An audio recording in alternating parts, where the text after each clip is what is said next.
ৰাইজৰ দল নিৰ্বাচনী ইস্তাহাৰ 2026 সমৃদ্ধিশালী দক্ষ সুৰক্ষিত আৰু ঐক্যবদ্ধ অসমৰ সংকল্প। আমাৰ মূল টেগলাইনটো হ'ল সমৃদ্ধিশালী অসম, দক্ষ অসম, সুৰক্ষিত অসম আৰু ঐক্যবদ্ধ অসমৰ সংকল্প। ৰাইজৰ দলৰ 2026 চনৰ বিধানসভা নিৰ্বাচনৰ বাবে ইস্তাহাৰ তলত আগবঢ়োৱা হ'ল। আমাৰ লক্ষ্য নতুন অসম গঠন। ৰাইজৰ দলে এনে এখন অসমৰ সপোন দেখে য'ত থলগিৰি খিলঞ্জীয়া লোকসকলৰ নেতৃত্বত সমূহ অসমবাসী নিজৰ ভাগ্যৰ নিজেই বিধাতা হ'ব। 2026 চনৰ অসম বিধানসভাৰ নিৰ্বাচনৰ আমাৰ এই কৰ্মসূচী কেৱল প্ৰতিশ্ৰুতি নহয়, বৰঞ্চ বৈজ্ঞানিক কৃষি, বাণিজ্য, সকলো নাগৰিকৰ দক্ষতাৰ বিকাশ, ক্ষুদ্ৰ উদ্যোগ আৰু আন্তঃৰাষ্ট্ৰীয় পৰ্যায়ৰ পৰ্যটনৰ জৰিয়তে অৰ্থনৈতিক স্বৰাজ গঢ়াৰ এক দৃঢ় সংকল্প। আমি নিৰ্বাচনী ইস্তাহাৰত যিটো কৈছোঁ যে খিলঞ্জীয়াৰ নেতৃত্বত সমূহ অসমবাসীক লগত লৈ এখন ইনক্লুচিভ আছাম, সকলোকে লগত লৈ আগবঢ়া এখন অসম, এইখনেই হ'ব আমাৰ নতুন অসম। আৰু এই নতুন অসমখন গঢ়িবৰ কাৰণে আমি 5টা বিষয়ক আটাইতকৈ ইম্পৰ্টেঞ্চ দিছোঁ।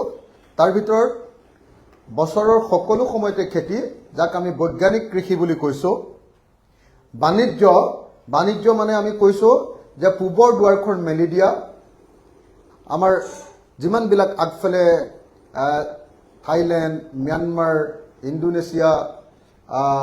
বেংকক,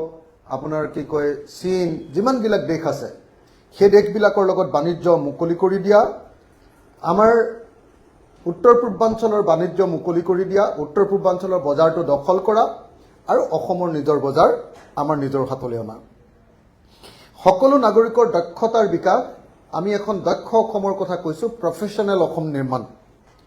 আৰু ক্ষুদ্ৰ উদ্যোগটোক আমি আমাৰ অৰ্থনীতিৰ এটা প্ৰধান অংগত পৰিণত কৰিব খুজিছোঁ। এখন গাঁৱত এটা উদ্যোগ স্থাপন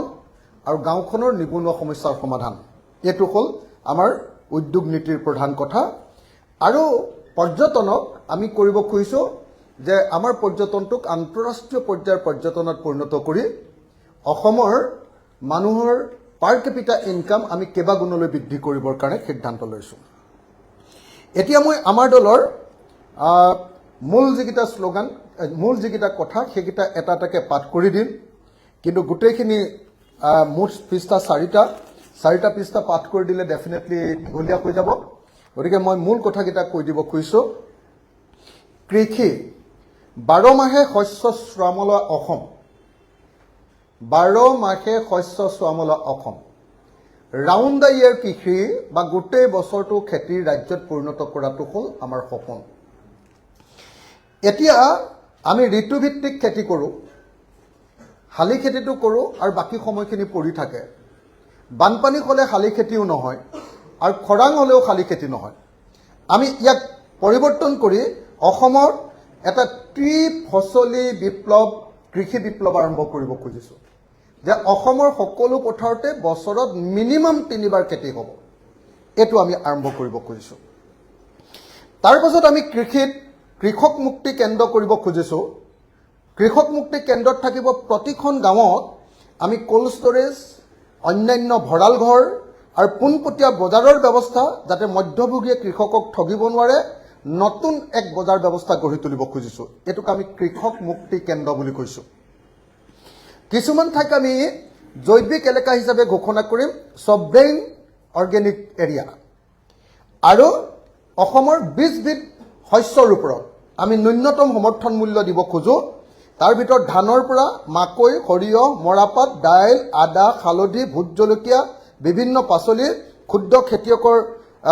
কেঁচা চাহপাত, ৰবৰ খেতিয়কৰ ৰবৰ আদিকে ধৰি 20বিধ। অৰ্থনীতি, ক্ষুদ্ৰ উদ্যোগ উন্নতিৰ মূল চাবিকাঠি। আমি অৰ্থনীতিত আমি এটা কাম কৰিব খুজিছোঁ যে অসমৰ মানুহৰ GDP, অসমৰ ৰাজ্যখনৰ GDP আৰু অসমৰ প্ৰত্যেকজন মানুহৰ যি পাৰ কেপিটা ইনকাম, এইটো সমগ্ৰ ভাৰতৰ ভিতৰতে যথেষ্ট কম সেই ক্ষেত্ৰত আমি অসমৰ ৰাজ্যৰ জিডিপি জিএছডিপি বৃদ্ধি কৰিবৰ কাৰণে এখন কমিটি কৰিব খুজিছো অসম অৰ্থনৈতিক task force Assam economic task force য'ত বিশ্বমানৰ আমি বিশেষজ্ঞ ৰাখি কেনেকৈ অসমৰ জিএছডিপি বা জিডিপি বঢ়াব পাৰি তাৰ ব্যৱস্থা কৰিম থলুৱা উদ্যোগীৰ বাবে সিংগল উইন্ডোৰ ক্লিয়াৰেন্সৰ জৰিয়তে 7 দিনৰ ভিতৰত সকলো উদ্যোগৰ পাৰমিশন দিয়া থলুৱা উদ্যোগীসকলৰ আৰু বৃহৎ পুঁজিৰ পৰিৱৰ্তে জনগণৰ হাতত অৰ্থনীতিৰ বাগজুৰি তুলি দিয়া এটো সমূহ আমাৰ গোটেই উদ্যোগ নীতিৰ প্ৰধান কথা কিন্তু আমাৰ আটাইতকৈ ডাঙৰ যেটো উদ্যোগ নীতি হেতু হ'ব এখন গাঁও এটা উদ্যোগ প্ৰতিখন গাঁৱত এটা উদ্যোগ যিখন গাঁৱত যেটো বস্তু পোৱা যায় সাপোজ এখন গাঁৱত ভীমকল পোৱা যায় ভীমকলৰ পৰা বেবি ফুড বা চেৰেলেক বনোৱাৰ ইণ্ডাষ্ট্ৰি ভীমকলৰ পাতৰ পৰা এটা বায়োডিগ্ৰেডেবল প্লেট বনোৱাৰ ইণ্ডাষ্ট্ৰি ভীমকলৰ গা গছৰ পৰা সূতা বনোৱাৰ ইণ্ডাষ্ট্ৰি ভীমকলৰ মধুনাৰ পৰা ডায়াবেটিছ নোহোৱা খাদ্য বনোৱাৰ ইণ্ডাষ্ট্ৰি এই যেটো আমাৰ একোটা উদ্যোগ প্ৰত্যেকখন গাঁৱতে এটা ক্ষুদ্ৰ উদ্যোগ আৰু সেই ক্ষুদ্ৰ উদ্যোগটোক 50ৰ পৰা 100 জন মানুহৰ নিয়োগ যাতে আমি 100% মানুহক নিযুক্তি দিব পাৰো আমি কয়লা আজিৰ দিনটোত কয়লা কোল ইণ্ডিয়া লিমিটেডৰ হাতত আছে আমি অসমত পোৱা সকলো কয়লাৰ যেটো লিজ সেই লিজটো অসম চৰকাৰৰ হাতলৈ আনিব খোজো আৰু উত্তৰ পূৰ্বাঞ্চলৰ বাকি ৰাজ্যবিলাকত পোৱা যেনেকৈ অৰুণাচল প্ৰদেশৰ যেনেকৈ ধৰক নাগালেণ্ডত পোৱা কয়লা যেনেকৈ ধৰক মেঘালয়ত পোৱা কয়লা সেইবিলাকো তেওঁলোকে লিজত দিয়ে গতিকে সেই লিজটো আমি অসম চৰকাৰৰ হাতত আনি অকল কয়লা খননে নহয় কয়লা খননৰ পৰা বেলেগ বস্তুৰ উৎপাদন কৰি ভ্যালু এড কৰি নতুন উদ্যোগ প্ৰতিষ্ঠা কৰিবৰ কাৰণে আমি চেষ্টা কৰিব খোজো আজি অসমৰ মাটিত 65 মিলিয়ন টন কয়লা আছে 65 মিলিয়ন টন অসমত আটাইতকৈ বেছি আজিৰ দিনটোত যদি মাইনিং কৰে তেতিয়াহ'লে 3 মিলিয়ন টন মানে মাইনিং কৰিব পাৰে 65 যে মিলিয়ন টন আছে এই 65 মিলিয়ন টন যদি আমি অসম চৰকাৰৰ হাতলৈ আনিব পাৰো লিজত লৈ কেন্দ্ৰীয় চৰকাৰৰ পৰা লিজত লৈ যদি আমি ল'ব পাৰো তেতিয়াহ'লে সি এটা অসমৰ আটাইতকৈ ডাঙৰ এটা ইকনমিক ৰিসোৰ্সত পৰিণত হ'ব জিলা ভিত্তিক ফুড পাৰ্ক আমি প্ৰতিখন জিলাত একোটা এগ্ৰো প্ৰসেসিং ইউনিট কৰিব খোজো যেনেকৈ কাৰ্বি আংলঙৰ কাৰণে আমি আদা প্ৰসেসিং ইউনিট গোৱালপাৰাৰ কাৰণে কল প্ৰসেসিং ইউনিট প্ৰত্যেকখন জিলাত এটা খাদ্য এগ্ৰো প্ৰসেসিং ইউনিট কৰিব খোজো চাহ উদ্যোগৰ পৰা যাতে আমি অতিৰিক্ত মানে ৰাজহ লাভ কৰিব পাৰো সেই কাৰণে চাহ উদ্যোগটো আমি দুটা কাম কৰিব খোজো এটা হ'ল অকল ব্ল্যাক টি তৈয়াৰ নকৰি green tea white tea blue tea flavours tea এই ধৰণে আমি টিটো উৎপাদন যদি কৰিবলৈ লওঁ তেতিয়াহ'লে আমাৰ জিএছটিৰ পৰিমাণ বাঢ়ি যাব আৰু আমি অসমৰ চাহ নিলাম কেন্দ্ৰটোক পৃথিৱীৰ ভিতৰত আটাইতকৈ ডাঙৰ বিশ্বৰ সৰ্ববৃহৎ ডিজিটেল প্লেটফৰ্মলৈ ৰূপান্তৰ কৰিব খোজো যাতে তেতিয়া আমি বহুত ট্ৰানজেকচন ফিজ লাভ কৰিব পাৰিম আমাৰ ৰাজহ সাংঘাতিক ধৰণে বৃদ্ধি হ'ব যোৱা সময়খিনিত আমি দেখিছো যে আমাৰ ৰাজহ বৃদ্ধি কৰিবৰ কাৰণে কোনো চৰকাৰে কোনো দলে কেতিয়াও কাম নকৰে আমি এতিয়ালৈকে আপোনালোকক যিমান অৰ্থনীতিৰ কথা ক'লো প্ৰত্যেকটোতে ৰাজহ বৃদ্ধি কৰিবৰ কাৰণে কৰা নতুন ইনোভেটিভ নতুন সৃষ্টিশীল নতুন আপোনাৰ কি ক'ব ইনোভেটিভ আমাৰ একোটা বিষয় তাৰ পাছত আমি কৈছো প্ৰাকৃতিক সম্পদৰ ওপৰত ৰয়েলিটি আৰু সেছ পুনৰ নিৰ্ধাৰণ আজি আমাৰ প্ৰাকৃতিক সম্পদৰ ওপৰত অকল 12.5% ৰয়েলিটি দিয়ে 12.5% আমি সেন্ট্ৰেল গভৰ্ণমেণ্টক ফেডাৰেল সিস্টেমটো এনেকে ধৰণে অকল 12.5% কৰি ৰাজ্যখনৰ যাৰ হাতত সম্পত্তি আছে তেওঁক মাত্ৰ 12.5% দিয়াৰ এই কথাটোক আমি পৰিৱৰ্তন কৰিব খোজো চেলেঞ্জ কৰিব খোজো আৰু এই যেটো আপোনাৰ ৰয়েলিটি সিস্টেম হেতু আমি বহাবলৈ কেন্দ্ৰীয় চৰকাৰৰ ওচৰত দাবী উত্থাপন কৰিব খোজো আমি অসমত এটা গ্ৰীণ সেছ লগাব খোজো কাৰণ অসমত জংগল বহুত বেছি আৰু অসমৰ চাহ বাগানবিলাকেও সাংঘাতিক ধৰণে সেউজীয়া এটা আৱৰণ আমাক দিছে গতিকে অসমৰ বনাঞ্চল আৰু চাহ বাগিচাবোৰে যিহেতু কাৰ্বন শোষণ কৰে ইয়াৰ বিনিময়ত আমি উদ্যোগসমূহৰ ওপৰত এটা গ্ৰীণ সেছ সংগ্ৰহ কৰিব খোজো জলবিদ্যুৎ প্ৰকল্পৰ পৰা ৰাজহ আমি বৃহৎ জলবিদ্যুৎ প্ৰকল্পৰ তীব্ৰ বিৰোধিতা কৰোঁ ইয়াক আমি বন্ধ কৰিম কিন্তু মধ্যমীয়া আৰু ক্ষুদ্ৰ জলবিদ্যুৎ উদ্যোগ অৰুণাচল প্ৰদেশ বা অন্যান্য চুবুৰীয়া ৰাজ্যত দেশত যেনেকৈ ভূটানত আমাৰ ওপৰেদি যে জলবিদ্যুৎ উৎপাদন কৰি লৈ যাব তাৰ ওপৰত আমি এটা টেক্স লগাব খোজোঁ তাৰ পৰা এটা ৰেভিনিউ আনিব খোজোঁ নিজা অনাকৰ ৰাজহ বৃদ্ধি কৰাৰ আমি চেষ্টা কৰোঁ আৰু তাৰ কাৰণে আমি মাইনিং মনিটৰিং অসমত যিমান কয়লা শিল বালি খনন হ'ব এইবোৰ অবৈধ খনন সম্পূৰ্ণ বন্ধ কৰি দিম চৰকাৰী নিলামৰ অন্তৰ্ভুক্ত কৰিম আৰু কি কৰিম যাতে ৰাজহ ফাঁকি দিব নোৱাৰে নদীৰ বালি খনিজ সম্পদ মাটি শিলৰ 100% যাতে ডিজিটেল নিলাম হয় তাৰ কাৰণে আমি ব্যৱস্থা গ্ৰহণ কৰিম আৰু অসমত আমি এটা নতুন অৰ্থনৈতিক ব্যৱস্থা গঢ়ি তুলিব খোজোঁ বাঁহ অৰ্থনীতি বেম্বো ইকনমি অকল বেম্বৰ পৰা ধুনীয়া ধুনীয়া ফাৰ্নিচাৰে নহয়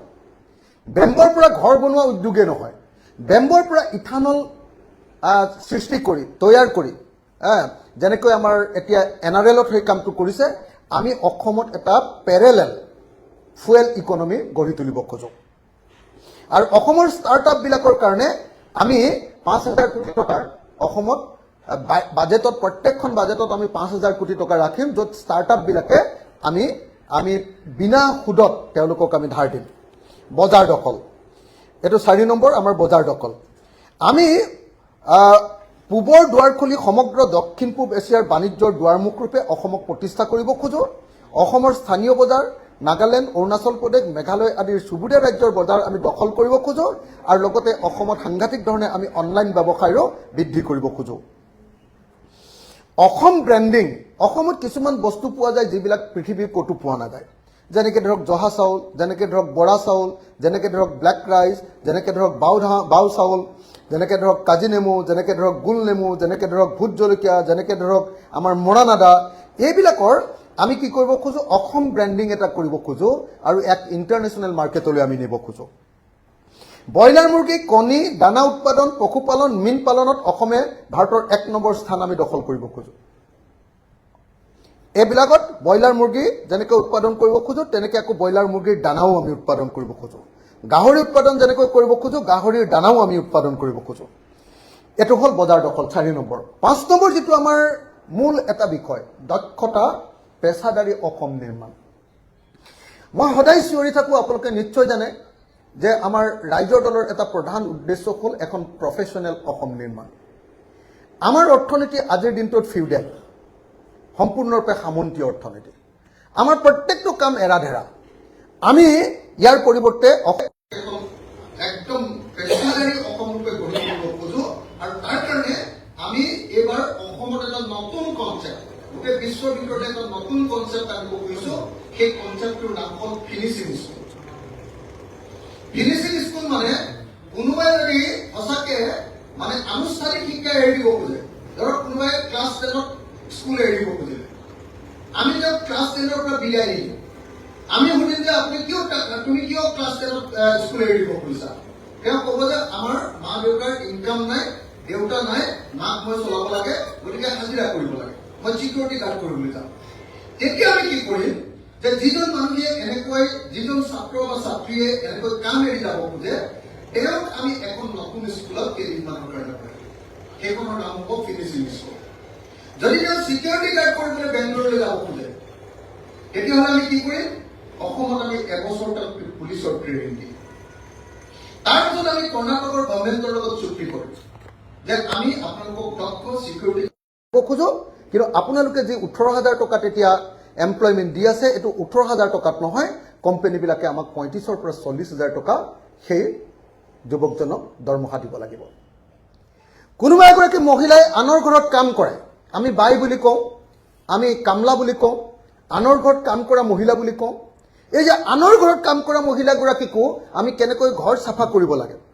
কেনেকৈ ঘৰ মুচিব লাগে কেনেকৈ অসমীয়া মানুহ খাদ্য কেনেকৈ ৰান্ধে সাউথ ইণ্ডিয়ানে কেনেকৈ ৰান্ধে সেইবিলাকৰ ছমাহৰ আমি এটা ট্ৰেইনিং দি দিব খোজোঁ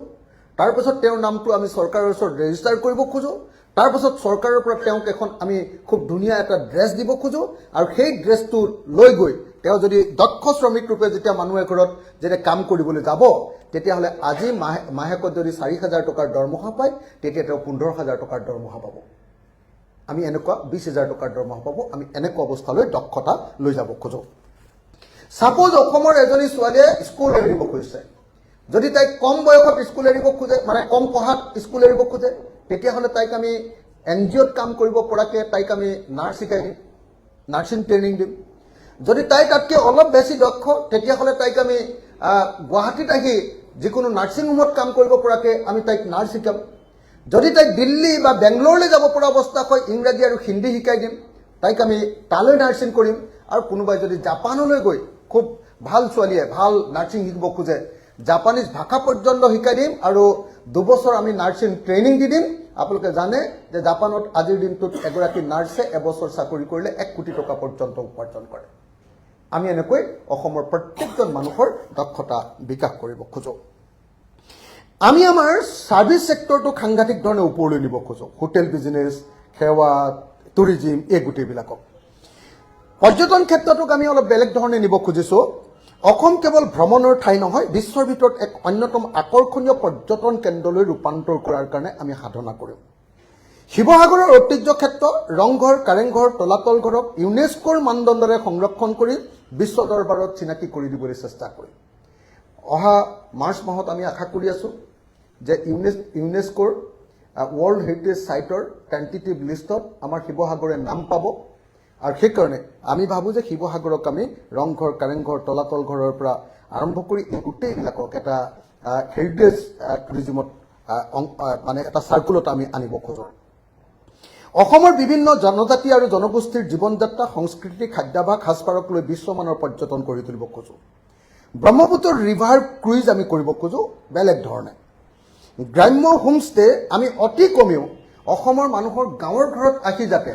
বাহিৰৰ মানুহে আহি গাঁৱৰ মানুহৰ ৱে অফ লাইফ জীৱন যাত্ৰা যাতে উপভোগ কৰিব পাৰে খেতি যাতে চাব পাৰে আমাৰ সংস্কৃতি যাতে চাব পাৰে তাৰ কাৰণে আমি অন্ততঃ পক্ষে অসমৰ 50,000টা পৰিয়ালক এনেকুৱা হোমষ্টেৰ ব্যৱস্থা কৰি দিব খোজো বিনামূলীয়া গুণগত শিক্ষা আৰু স্বাস্থ্য সেৱা আমাৰ আটাইতকৈ গুৰুত্বপূৰ্ণ এটা বিষয় হ'ল যে আমি কোৱালিটি এডুকেশ্যন দিব খোজো এলপি স্কুল হিমন্ত বিশ্ব শৰ্মাই গোটেই জীৱন যোৱা 22 বছৰ তেওঁ ৰাজনীতিত আছে তাৰ বেছিভাগ সময় তেওঁ শিক্ষামন্ত্ৰী হৈ থাকিলে কিন্তু আজিলৈকে অসমৰ এখনো এলপি স্কুলত 5টা শ্ৰেণীৰ কাৰণে 5টা শ্ৰেণী কোঠা নাই এটা হলৰ ভিতৰত 5টা শ্ৰেণীয়ে একেলগতে চিঞৰি থাকে আমি তাক পৰিৱৰ্তন কৰিব খোজো আৰু প্ৰত্যেকটো শ্ৰেণীৰ কাৰণে এটা শ্ৰেণী কোঠা এটা শ্ৰেণী কোঠাৰ কাৰণে এজন শ্ৰেণী শিক্ষক আৰু প্ৰত্যেকজন শিক্ষকক আমি আন্তঃৰাষ্ট্ৰীয় পৰ্যায়ৰ শিক্ষক ৰূপে প্ৰশিক্ষণ দি অসমৰ শিক্ষা খণ্ডৰ এক বৈপ্লৱিক পৰিৱৰ্তন সাধন কৰিব খোজো আৰু সেই শিক্ষাৰ লগত আমি আমাৰ লোক সংস্কৃতি আৰু আমাৰ ক্ৰিয়াক জড়িত কৰি অলিম্পিকলৈ কেনেকৈ সৰু বয়সৰ পৰা আমাৰ ল'ৰা ছোৱালী নিব পাৰে তাৰ কাৰণে আমি ক্ৰিয়া আৰু সংস্কৃতিকো ঢোল বজোৱা প্ৰত্যেকজন অসমীয়ালৈ ঢোল বজাবলৈ আমি শিকাম আৰু অসমত যিমান ঢোল বজাব পৰা মানুহ আছে সকলোকে এতিয়া আমি স্কুলবিলাকত সত্ৰীয়া নৃত্য কৰিব পৰা মানুহখিনিক সকলোকে আমি স্কুলৰ শিক্ষক ৰূপে নিযুক্তি দিম আৰু অসমত প্ৰত্যেকজন মানুহে যাতে নিজৰ সংস্কৃতি জানিব পাৰে তাৰ কাৰণে আমি এটা নতুন ক্ষেত্ৰ এটা তৈয়াৰ কৰিম তাৰ পাছত আমি আপোনাৰ হেলথ সেক্টৰটো সঁচা সঁচি কথা ক'বলৈ গ'লে হেলথ সেক্টৰটোক আমি এটা মানে কোৱালিটি হেলথ কেয়াৰ এটা আমি আনিব খোজো তাৰ কাৰণে প্ৰত্যেকজন মানুহৰ হেলথ কেয়াৰটো পোৱাটো চৰকাৰৰ পোৱাটো আমি এখন আইন আনিব খোজো য'ত হেলথ কেয়াৰ দিয়াটো চৰকাৰ এখনৰ কাৰণে যেনেকৈ আজি ৰাইট টু ফুড আছে তেনেকৈ ৰাইট টু হেলথ এনেকুৱা এখন আইন আনিম আৰু আইন আনি আমাৰ চৰকাৰে যাতে সঁচা সঁচি ভাল হেলথ কেয়াৰ দিয়ে গাঁৱৰ মানুহৰ পৰা একদম এইমছ লেভেললৈকে যাতে পুৰা ভাল চিকিৎসা দিয়ে তাৰ কাৰণে আমি ব্যৱস্থা গ্ৰহণ কৰিম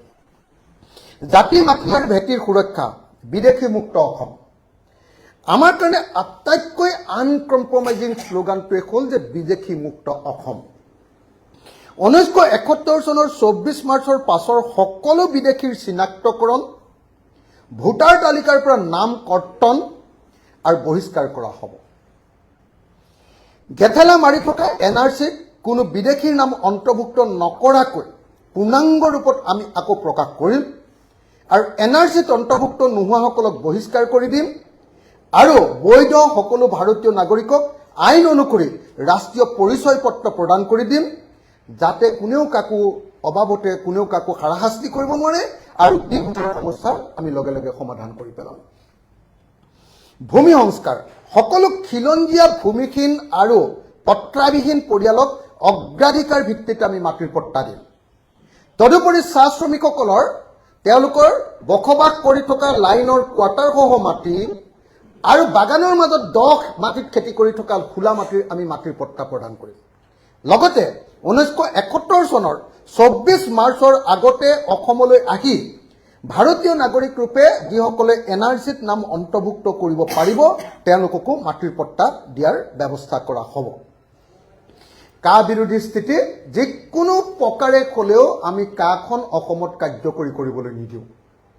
নাগৰিকত্ব সংশোধনী আইন 2019 আমি বাতিল কৰিম। এইটো আমাৰ সমগ্ৰ অসমীয়া মানুহৰ প্ৰতি আমাৰ এইটো প্ৰতিশ্ৰুতি আৰু অসম চুক্তিৰ 6 নম্বৰ দফাৰ ৰূপায়ণৰ ব্যৱস্থা। চাহ শ্ৰমিকৰ সৰ্বাংগীন বিকাশ, শ্ৰমিকৰ পৰা মালিকলৈ। আমি কৈছোঁ যে চাহ শ্ৰমিকৰ মজুৰি বৃদ্ধি কৰা হ'ব আৰু চাহ শ্ৰমিকক সকলো PF যিমানবিলাক বকেয়া PF আছে সকলো PF দিয়াৰ ব্যৱস্থা কৰা হ'ব। ভূমিৰ মালিকী স্বত্ব প্ৰদান কৰা হ'ব, আমি ক'লোৱে অলপ আগতে, আৰু শিক্ষা আৰু স্বাস্থ্যত চাহ শ্ৰমিকৰ কাৰণে আমূল পৰিৱৰ্তন কৰা হ'ব আৰু সকলো ক্ষুদ্ৰ চাহ খেতিয়কৰ যি চাহপাত সেই চাহপাতৰ ওপৰত আমি মিনিমাম ছাপোৰ্ট প্ৰাইচ বোলে 1 কেজি চাহপাত যিকোনো সময়তে মিনিমাম 25 টকাতকৈ কম দামত কোনেও কিনিব নোৱাৰিব। সেইটোৰ কাৰণে দৰকাৰ হ'লে চৰকাৰে চাহপাত কিনি ল'ম, চৰকাৰে নিজে ফেক্টৰী খুলিম আৰু যদি চৰকাৰে কিনিব নালাগে, যদি ফেক্টৰীয়ে কিনিব লাগে সেই ফেক্টৰীয়ে চৰকাৰে বান্ধি দিয়া দামত চাহপাত ক্ষুদ্ৰ চাহ খেতিয়কৰ চাহপাত কিনিব লাগিব, নহ'লে সেই ফেক্টৰীৰ মালিকক গ্ৰেপ্তাৰ কৰা হ'ব। সেইটোৱে কেঁচা চাহপাতৰ MSP সেইটোৱে। বান গৰাখহনীয়াৰ স্থায়ী সমাধান, বানমুক্ত অসম। আমি বানমুক্ত অসম গঠন কৰিবৰ কাৰণে কি কৰিব খোজো জানেনে? বানপানী আৰু গৰাখহনীয়া অসমৰ এক অভিশাপ। ৰাইজৰ দলে ইয়াক কেৱল সাহায্য প্ৰদানৰ মাধ্যম নকৰি এক স্থায়ী সমাধানৰ পথ উলিয়াব। ইয়াক ৰাষ্ট্ৰীয় দুৰ্যোগ ঘোষণা কৰিবৰ কাৰণে আমি সংসদত যুঁজ দি ইয়াক ৰাষ্ট্ৰীয় দুৰ্যোগ ৰূপে ঘোষণা কৰিম। বৈজ্ঞানিক নদী ব্যৱস্থাপনা কৰিম। আন্তঃৰাষ্ট্ৰীয় নদী বিশেষজ্ঞৰ পৰামৰ্শৰে নদীসমূহৰ পাৰবোৰ বন্ধন কৰা হ'ব। নদীৰ এলেকাভিত্তিক খনন বা ড্ৰেজিং কৰা হ'ব। গভীৰতা বৃদ্ধি কৰা হ'ব। ঠায়ে ঠায়ে সৰু সৰু নদী বান্ধ নিৰ্মাণ কৰি জলসিঞ্চনৰ ব্যৱস্থা কৰা হ'ব। লগতে নদী নিয়ন্ত্ৰণ কৰা আৰু মথাউৰিক আমি স্মাৰ্ট বান্ধলৈ ৰূপান্তৰ কৰিম। শদিয়াৰ পৰা ধুবুৰীলৈ ব্ৰহ্মপুত্ৰ আৰু সম্পূৰ্ণ বৰাক নদী বৈজ্ঞানিক পদ্ধতিৰে সামগ্ৰিকভাৱে নিয়ন্ত্ৰণ বা ব্যৱস্থাপনা কৰাৰ ব্যৱস্থা কৰা হ'ব। খহনীয়াগ্ৰস্ত ক্ষতিপূৰণ আৰু সংস্থাপন দিয়া হ'ব আৰু জলাশয়সমূহ পুনৰুদ্ধাৰ কৰি বাৰিষা কালত পানী যাতে জমা থাকে তাৰ ব্যৱস্থা কৰা হ'ব। জাতীয় প্ৰশ্নৰ মীমাংসা, ফেডাৰেল ভাৰতত ফেডাৰেল অসম। এইটো আমাৰ অসমৰ ৰাজনীতিলৈ এটা অত্যন্ত মৌলিক এটা নতুন চিন্তা। ফেডাৰেল ভাৰতত ফেডাৰেল অসম। তাত কি কৈছোঁ আমি? 6ষ্ঠ অনুসূচীৰ অঞ্চল কাৰ্বি আংলং, উত্তৰ কাছাৰ পাৰ্বত্য পৰিষদ আৰু BTAD এইকেইখনক কি কৰিম যে এই তিনিওখনৰ স্বায়ত্তশাসিত পৰিষদক সকলো সাংবিধানিক ক্ষমতা প্ৰদান কৰিম আৰু দিছপুৰৰ দৰে সমান ক্ষমতা সম্পন্ন মন্ত্ৰীসভা আৰু বিধানমণ্ডল গঠনৰ কাৰণে আমি প্ৰচেষ্টা অব্যাহত ৰাখিম। এইটো এটা নতুন এটা বৈপ্লৱিক চিন্তা। ভৈয়াম জনজাতিৰ স্বায়ত্তশাসন ব্যৱস্থা, সাংবিধানিক সুৰক্ষা। বিজেপি চৰকাৰৰ এটা প্ৰধান প্ৰতিশ্ৰুতি আছিলে যে ৰাভা, তিৱা, মিচিং, দেউৰী, ঠেঙাল কছাৰী, সোণোৱাল কছাৰী আজি জনজাতিসকলৰ স্বায়ত্তশাসনক তেওঁলোকে সংবিধান সন্মত কৰিব। বিজেপি এইটো কৈছিলে 6th শিডিউল কৰিম। আমি 6th শিডিউল বুলি কোৱা নাই, কিন্তু সংবিধানৰ অন্তৰ্ভুক্ত কৰিম আৰু এই স্বায়ত্তশাসন ব্যৱস্থাক আমি ভাৰতৰ আজিৰ দিনটোত যেনেকৈ অসম চৰকাৰে এখন আইন বনাই এনে ফাংফুং স্বায়ত্তশাসন এটা দি থৈছে, প্ৰকৃত ক্ষমতা সম্পন্ন স্বায়ত্তশাসন দিয়াৰ ব্যৱস্থা কৰিম। অনুসূচিত জাতি SCৰ মানুহবিলাকৰ কাৰণে সকলো সাংবিধানিক অধিকাৰ আমি প্ৰদান কৰিম SC সকলৰ কাৰণে। আৰু অসমৰ খিলঞ্জীয়া কৈৱৰ্ত ৰাইজক নদী, বিল, জলাশয়ৰ অধিকাৰ আমি সম্পূৰ্ণৰূপে প্ৰদান কৰি দিম। তাৰ পাছত 6 জনগোষ্ঠীৰ জনজাতিকৰণ,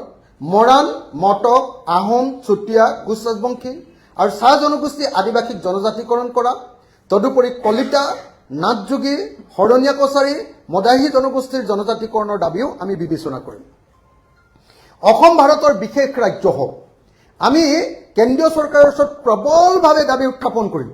ইভিন যদি আমাৰ চৰকাৰ হয় সেই চৰকাৰৰ মুখ্যমন্ত্ৰীও দিল্লীৰ বিৰুদ্ধে সংগ্ৰাম কৰিব আৰু সংগ্ৰাম কৰি কি কৰিব যে অসমক ভাৰতৰ 371 আৰ্টিকল 371 নাগালেণ্ডে যিটো 371 অনুচ্ছেদৰ অধীনত বিশেষ ৰাজ্য পাইছে তেনেকুৱাকৈ অসমৰ মাটি আৰু অসমৰ মাটিৰ তলৰ তেল কয়লা সুনীল এইবিলাকৰ অধিকাৰ অসমৰ হাতলৈ আমি কাঢ়ি আনিবৰ কাৰণে ব্যৱস্থা কৰিম ছিকিমে যেনেকৈ 371Fত বিধানসভা আৰু সংসদত তেওঁলোকৰ বিশেষ জনজাতিৰ কাৰণে যেনেকৈ আসন সংৰক্ষণ কৰাৰ ব্যৱস্থা আছে লেপচাবিলাকৰ কাৰণে তেনেকৈ অসমৰ খিলঞ্জীয়া মানুহৰ কাৰণে আসন সংৰক্ষণৰ কাৰণেও আমি 371F ইয়াক কাৰ্যকৰী কৰিবৰ কাৰণে দাবী কৰিম কৰ্ণাটকে লাভ কৰি থকা যেটো চাকৰিৰ সংৰক্ষণ কেন্দ্ৰীয় চৰকাৰৰ চাকৰি তেওঁলোকৰ কৰ্ণাটক গভৰ্ণমেণ্টৰ চাকৰি অকল কৰ্ণাটকী মানুহৰ কাৰণে সংৰক্ষণৰ যিখিনি ব্যৱস্থা ৰাখিছে ঠিক তেনেকৈ ভাৰতৰ সংবিধানৰ 371 জেৰ অধীনত আমি কেন্দ্ৰীয় চৰকাৰ আৰু ৰাজ্য চৰকাৰৰ চাকৰি সংৰক্ষণৰ বাবে যুঁজ দিম আৰু অসমত থকা সৰুবৰ সকলো জনগোষ্ঠীৰ প্ৰতিনিধিত্বৰ বাবে ভাৰতৰ সংবিধানৰ আৰ্টিকল 169ৰ অধীনত আমি উচ্চ সদন গঠন কৰি আমি সকলো জনগোষ্ঠীক সমান মৰ্যাদা আৰু সমান অধিকাৰ প্ৰদান কৰিম স্বচ্ছ দক্ষ আৰু ক্ষিপ্ৰ প্ৰশাসন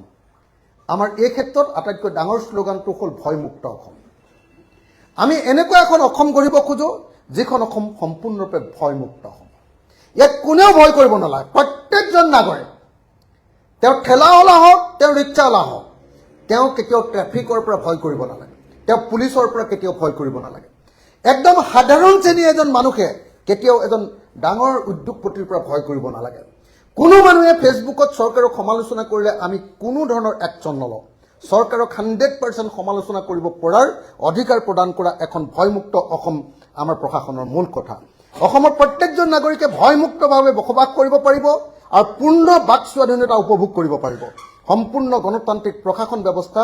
আমাৰ চৰকাৰৰ গ্যাৰান্টি হ'ব আমাৰ প্ৰশাসন সম্পূৰ্ণৰূপে সংবিধানসন্মতভাৱে চলিব আৰু সকলো গুণ্ডাগিৰি আৰু মাফিয়াগিৰিৰ পৰা জনগণক সম্পূৰ্ণৰূপে আমি সুৰক্ষিত কৰি ৰাখিম সকলো জাতি সকলো বৰ্ণ সকলো ধৰ্ম সকলো জনগোষ্ঠীৰ মানুহক আস্থা আৰু বিশ্বাসৰ প্ৰতীক হ'ব আমাৰ চৰকাৰ প্ৰতিখন চৰকাৰৰ প্ৰতি পিতৃ মাতৃ সুলভ স্নেহ থাকিব কিন্তু সাম্প্ৰদায়িক আৰু গোষ্ঠীবাদী আৰু বৰ্ণবাদীহঁতৰ যি সংঘাত বা সংঘৰ্ষত তাৰ বিৰুদ্ধে আমি জমদূত সদৃশ প্ৰশাসন ব্যৱস্থা কৰি তুলিম সকলো চৰকাৰী কাৰ্যালয় পুলিচ থানা স্বচ্ছ নিকা দুৰ্নীতিমুক্ত ক্ষিপ্ৰ কাৰ্য সম্পাদনৰ বাবে দায়বদ্ধ হ'ব কৰ্মচাৰী কল্যাণ আমি সকলো চৰকাৰী কৰ্মচাৰীক OPS দিম আৰু সকলো চৰকাৰী কৰ্মচাৰীৰ কাৰণে কাম কৰাৰ পূৰ্ণাংগ সুস্থ পৰিৱেশ দিম আমি বৃহৎ নদীবান্ধ বন্ধ কৰিম নাৰী সবলীকৰণৰ ক্ষেত্ৰত আমাৰ আটাইতকৈ ডাঙৰ কথাটো হ'ল যে আমি অসমৰ আত্মসহায়ক গোটবিলাকক এটা উৎপাদন কেন্দ্ৰত পৰিণত কৰিব খোজো য'ত হিমন্ত বিশ্ব শৰ্মাই আত্মসহায়ক গোটবিলাকক কেৱল ভোট কেন্দ্ৰৰূপে পৰিণত কৰিব খোজে ভোট লোৱাৰ হাতিয়াৰ ৰূপে ব্যৱহাৰ কৰিব খোজে আমি তেওঁলোকক কি কৰিব খোজো যে এটা উৎপাদন কেন্দ্ৰত পৰিণত কৰিব খোজো আৰু উৎপাদন কেন্দ্ৰত পৰিণত কৰি তেওঁলোকৰ কাৰণে আমি গ্লোবেল মাৰ্কেট এখন আত্মসহায়ক গোটবিলাকে যিবিলাক বস্তু মানে প্ৰডাকশ্যন কৰিব সেইবিলাকৰ অনলাইন প্লেটফৰ্ম আৰু গ্লোবেল প্লেটফৰ্ম এখন আমি গঢ়ি তুলিম আৰু 100% মহিলাক আমি মাইক্ৰ' ফাইনেন্সৰ ধাৰ মাফ কৰি দিম 100% মহিলাক আমি 100% মহিলাক আমি মাইক্ৰ' ফাইনেন্সৰ ধাৰ মাফ কৰি দিম ক্ৰীড়া নীতি অসম ক্ৰীড়া মিছন গঠন কৰি ৰাষ্ট্ৰীয় ক্ৰীড়া আন্তঃৰাষ্ট্ৰীয় পৰ্যায়ৰ পদক আৰু অলিম্পিকৰ পদক প্ৰাপ্তিৰ বাবে সংঘবদ্ধ আঁচনি লোৱা ক্ৰীড়া ক্ষেত্ৰত অভূতপূৰ্ব জাগৰণ আনিবলৈ কাম কাজ কৰা লোককৃষ্টি আৰু ক্ৰীড়াৰ চুক্তিভিত্তিক শিক্ষক নিযুক্তি বহিৰাজ্যত কাম কৰা শ্ৰমিকৰ সুৰক্ষা যোৱাকালি 4জন অসমৰ ভূমিপুত্ৰ মিচিং জনগোষ্ঠীৰ যুৱক কি সাংঘাতিক ধৰণে মৃত্যুবৰণ কৰিবলগীয়া হৈছে আপোনালোকে সকলোৱে জানে আমি কিন্তু অসমৰ বাহিৰত কাম কৰিবলৈ যোৱা প্ৰত্যেকজন পুৰুষ মহিলা প্ৰথমতে আমাৰ চৰকাৰৰ ওচৰত ৰেজিষ্টাৰ কৰাম আৰু তেওঁলোকৰ চৰকাৰৰ লগত আমি যি চৰকাৰ য'ত ঠাইত কাম কৰিবলৈ যাব সেই চৰকাৰৰ লগত চুক্তি কৰিহে আমি তেওঁলোকক তালৈ পঠিয়াম আৰু সেই চৰকাৰে যাতে যিটো কোম্পানীত কাম কৰে তেওঁলোকে যাতে পূৰ্ণ নিৰাপত্তা প্ৰদান কৰে তাৰ কাৰণে আমি বাধ্য কৰিম এটো হ'ব বহিৰাজ্যত কাম কৰা প্ৰত্যেকজন মানুহৰ প্ৰতি এইটো আমাৰ গিফ্ট। আন্তঃৰাজ্যিক সীমা সমস্যাৰ আমি সমাধান কৰিম আৰু নগৰ মহানগৰত বানপানী সমস্যা, কৃত্ৰিম বানপানী সমস্যা, বজাৰসমূহৰ আধুনিকীকৰণ, পথৰ আধুনিকীকৰণ আৰু প্ৰত্যেকটো ৱাৰ্ডতে এটা এটা ক্ষুদ্ৰ উদ্যোগ স্থাপন, এইটো সময় আমাৰ নগৰ মহানগৰ উন্নয়নৰ প্ৰধান কথা। আৰু আমাৰ এই গোটেই ইস্তাহাৰখনৰ এটা প্ৰধান বস্তু হ'ব জুবিন গাৰ্গক ন্যায় প্ৰদান কৰা। জুবিন গাৰ্গক ন্যায় প্ৰদান কৰা হ'ব আমাৰ ৰাইজৰ দলৰ 2026 চনৰ নিৰ্বাচনী ইস্তাহাৰৰ এটা প্ৰধান বিষয়। যশস্বী শিল্পী জুবিন গাৰ্গৰ মৃত্যু বা হত্যাৰ পুনৰ তদন্তৰ ব্যৱস্থা কৰা হ'ব। অতিৰিক্ত চাৰ্জশ্বিট দাখিল কৰা হ'ব। ৰাষ্ট্ৰীয় পৰ্যায়ৰ অভিজ্ঞ দক্ষ আইনজ্ঞ আনি দৈনন্দিন শুনানিৰে প্ৰত্যেক দিনাই শুনানি দি জুবিন গাৰ্গক ক্ষিপ্ৰ আৰু উচিত ন্যায় প্ৰদান কৰাৰ আমাৰ প্ৰধান প্ৰতিশ্ৰুতিৰূপে আমি অসমবাসী ৰাইজৰ সন্মুখলৈ আমাৰ প্ৰতিশ্ৰুতি আগবঢ়াই দিছোঁ। আৰু এইবিলাক কৰিবৰ কাৰণে ক'ৰ পৰা কেনেকৈ পইচা আহিব সেই কথাটো আমি ইয়াত কৈ দিছোঁ। তাৰ ভিতৰত আমি অসম চৰকাৰৰ বৰ্তমান চলি থকা যিমানবিলাক আমাৰ বেনিফিচিয়াৰী স্কিম আছে, সেই বেনিফিচিয়াৰী স্কিমবিলাকৰ ভিতৰত অকল এটা বেনিফিচিয়াৰী স্কিমে আমি ৰাখিম, সেইটোৰ নাম হ'ব অৰুণোদয়। অৰুণোদয়টো আমি ৰাখিম, কিন্তু এতিয়া চৰকাৰখনে কিছুমান মহিলাক অৰুণোদয় দিছে, কিছুমানক দিয়া নাই। আমি অসমৰ নিজে চাকৰি নকৰা প্ৰত্যেকগৰাকী মহিলাক আমি অৰুণোদয় দিম আৰু সেই অৰুণোদয়ৰ পৰিমাণটো আমি 3000 কৰি দিম, 3000 টকা। আমি অৰুণোদয় কণ্টিনিউ ৰাখিম, ইয়াক 3000 টকালৈ পৰিণত কৰিম। আৰু অৰুণোদয় 3000 টকালৈ পৰিণত কৰাই নহয়, লগতে কি কৰিম যে প্ৰত্যেকগৰাকী মহিলাই যাতে অৰুণোদয় পায় সেইটোৰ ব্যৱস্থা কৰিম। লগতে ফিজিকেলি চেলেঞ্জ, থাৰ্ড জেণ্ডাৰ আৰু 65 বছৰৰ ওপৰৰ যিবিলাক মানুহে বৃদ্ধ পেঞ্চন পায়, প্ৰত্যেকটো বৃদ্ধ পেঞ্চনৰ পৰিমাণ আমি 3000 টকা কৰিম। আমাৰ পইচা পাতি ক'ৰ পৰা আহিব এই সম্পৰ্কে ইতিমধ্যে বহুত কথা কৈ আহিছে। তথাপিও আমি ইয়াত পুঁজিৰ উৎসবিলাকৰ বিষয়ে কৈছোঁ, কেনেকৈ আমি অপব্যয় ৰোধ কৰিম। ধৰক আজিৰ দিনটোত হিমন্ত বিশ্ব শৰ্মাই অসম চৰকাৰৰ টকাৰে সদায় হেলিকপ্টাৰ চলায়, এখন হেলিকপ্টাৰ বুক কৰে সদায় থাকে, এখন চাৰ্টাৰ্ড ফ্লাইট সদায় বুক কৰা থাকে। আমি এনেকুৱা ধৰণৰ যিবিলাক অপব্যয় আছে, আৰু ধৰক এতিয়া অসম চৰকাৰে অকল আপোনালোকে দেখিছে প্ৰত্যেকটো কথা আজিকালি কাৰোবাক 1250 টকা দিয়ে, সেইটো এখন ডাঙৰ মিটিং কৰি তাতে আকৌ 12 কোটি টকা খৰচ কৰি 10 কোটি টকা খৰচ কৰি ডাঙৰ ফাংচন কৰি দিয়ে। পৰিস্থিতি এনেকুৱা পৰ্যায়লৈকে গৈছে যে অসম চৰকাৰে এতিয়া 100টা চাকৰি হ'লেও ডাঙৰ ফাংচন পাতে। পৰিস্থিতি এনেকুৱা পৰ্যায়লৈ গৈছে যে কেইদিনমানৰ পাছত চাগে অসম চৰকাৰে ইলেকশ্যনৰ আগত আহি পালে দৰমহাটো কেইদিনমানৰ পাছত জজ ফিল্ডত বা প্ৰত্যেকখন জিলা সদৰৰ হেৰিয়াত মানে চৰকাৰী চাকৰিয়ালবিলাকৰ দৰমহাটোও চাগে এতিয়া এনেকৈ ফাংচন পাতিহে দিব, এনেকুৱা ধৰণৰ মানে ফাংচন পাতিহে দিব। গতিকে সেইটো ব্যৱস্থা নহয়। আমি স্পষ্ট ৰূপত জনগণৰ যেতিয়া কামেই কৰিম, আমি আৰু এনেকুৱা ধৰণৰ অপব্যয়বিলাক ৰোধ কৰিম। হেলিকপ্টাৰ, চাৰ্টাৰ্ড ফ্লাইট এইবিলাকৰ যিবিলাক অতিমাত্ৰা ব্যয় সেইবিলাক নাইকিয়া কৰিম। মন্ত্ৰী MLA বিলাকৰ একদম কোৱাৰ্টাৰৰ পিছত কোৱাৰ্টাৰ, 4টা অসমৰ মুখ্যমন্ত্ৰীৰ কি কয় বাসগৃহ, চৰকাৰী বাসগৃহ, এইবিলাক ব্যৱস্থা আমাৰ তাত নাথাকে। এনেকুৱা ধৰণৰ অপব্যয়বিলাক ৰোধ কৰিম আৰু বেলেগ বেলেগ কি ইনকাম চ'ৰ্চ হ'ব এইবিলাক আমি দেখুৱাইছোঁ। গতিকে মূলতঃ এইকেইটাই কথা। কিন্তু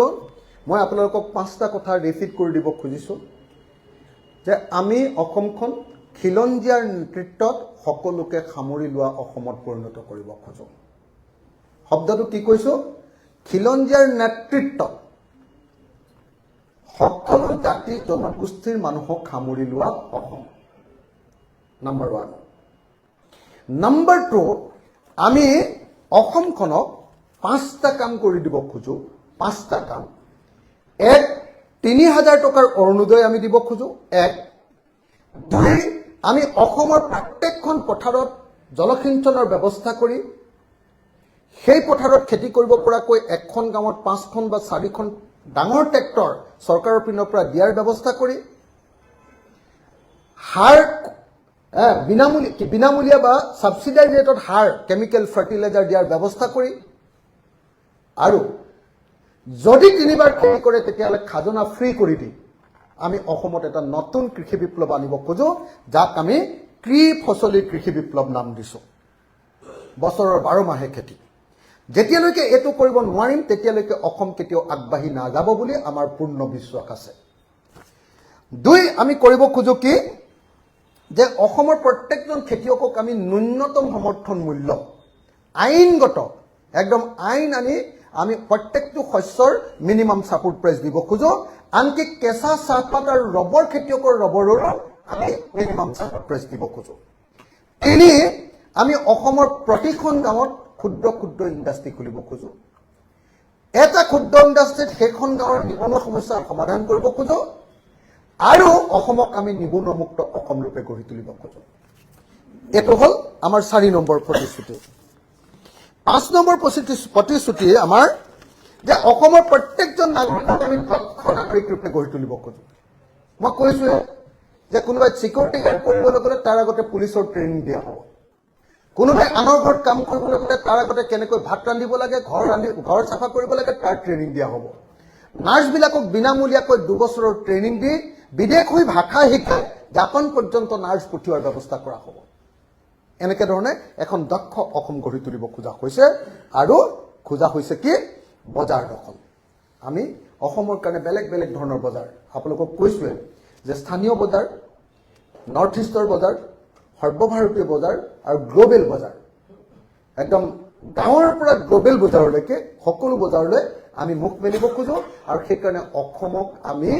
গোটেই দক্ষিণ পূব এছিয়াৰ বজাৰৰ প্ৰাণকেন্দ্ৰ ৰূপে গঢ়ি তুলিব খোজো, দুৱাৰমুখ ৰূপে গঢ়ি তুলিব খোজো। আৰু 6 নম্বৰটো হ'ল অসমত আমি ব্যাপক হাৰত পৰ্যটন গঢ়ি তুলিব খোজো, পৰ্যটনৰ জৰিয়তে অসমৰ ইনকাম কেইবাগুণ বৃদ্ধি কৰা। এইটো আৰু লাষ্ট যেটো কথা ক'ব খুজিছো বিনামূলীয়া গুণগত স্বাস্থ্য আৰু গুণগত শিক্ষা। এই সেৱা আমাৰ অসম চৰকাৰৰ পৰা বিনামূলীয়াকে এম এও পঢ়িব পাৰিব আৰু তাৰ পিছত PhD কৰিবৰ কাৰণেও আমি প্ৰত্যেককে স্কলাৰশ্বিপ দিম। একদম MA MSc পঢ়ালৈকে অসমত সকলো শিক্ষা ফ্ৰী হ'ব আৰু শিক্ষা একদম কোৱালিটিৰ শিক্ষা হ'ব। একদম কেঞ্চাৰ বেমাৰলৈকে অসমত সকলো স্বাস্থ্যৰ চিকিৎসা, সকলো বেমাৰৰ চিকিৎসা ফ্ৰী হ'ব আৰু কোৱালিটি হেল্থ কেয়াৰ দিয়া হ'ব। এইটো আমাৰ গেৰাণ্টি।